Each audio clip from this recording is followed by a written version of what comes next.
আসসালামু আলাইকুম গাইস, কেমন আছেন সবাই? আবার চলে আসলাম নতুন একটা ভিডিও নিয়ে। আপনাদের জন্য নিয়ে আসছি আজকে সাদা পোলাও। কিভাবে চালটা ধুয়ে নিব একবার দেখে নেন। ভালো করে পানি দিয়ে পরিষ্কার করে নিতেছি চালগুলো। এবার পানি থেকে ঝরিয়ে নেব চালগুলো, ঝরঝর করে নেব। একবার দেখে নেই উপকরণগুলো। চুলায় একটা পাতিল বসিয়ে দিয়েছি, পরিমাণ মতো তেল ঢেলে দিলাম। এরপর দুইটা তিনটা দালচিনি দিয়ে দিলাম, দুইটা এলাচ দিয়ে দিলাম, একটা তেজপাতা দিয়ে দিয়েছি। এবার একটু হালকা করে নেড়ে নেব। এখন দিয়ে দিব পেঁয়াজ কুচি।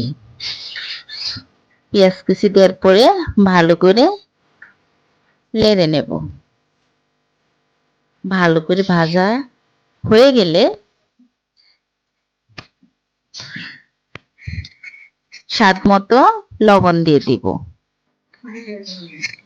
অন্য চুলায় গরম পানি বসিয়েছি। এবার পেঁয়াজটা ভাজা হয়ে গেছে, আদা রসুন বাটা একটু দিয়ে দিয়েছি। আবার ভালো করে ভেজে নেব।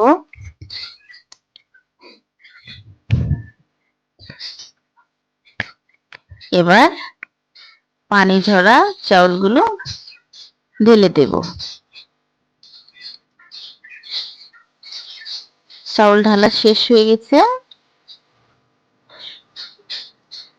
ভালো করে নেড়ে নেব।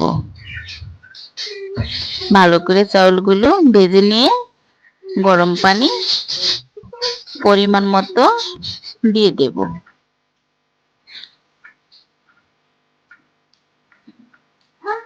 এবার ঢাকনা দিয়ে ভালো করে ঢেকে দেব। 6 মিনিট পর দেখেন কত সুন্দর পোলাও। এরকম পোলাও স্বাস্থ্যের জন্য খুবই উপকারী, কোনো ক্ষতি নেই। কোনো ঝামেলা ছাড়া ঘরোয়া উপায় দিয়ে ঘরে বসে এগুলো তৈরি করা যায়।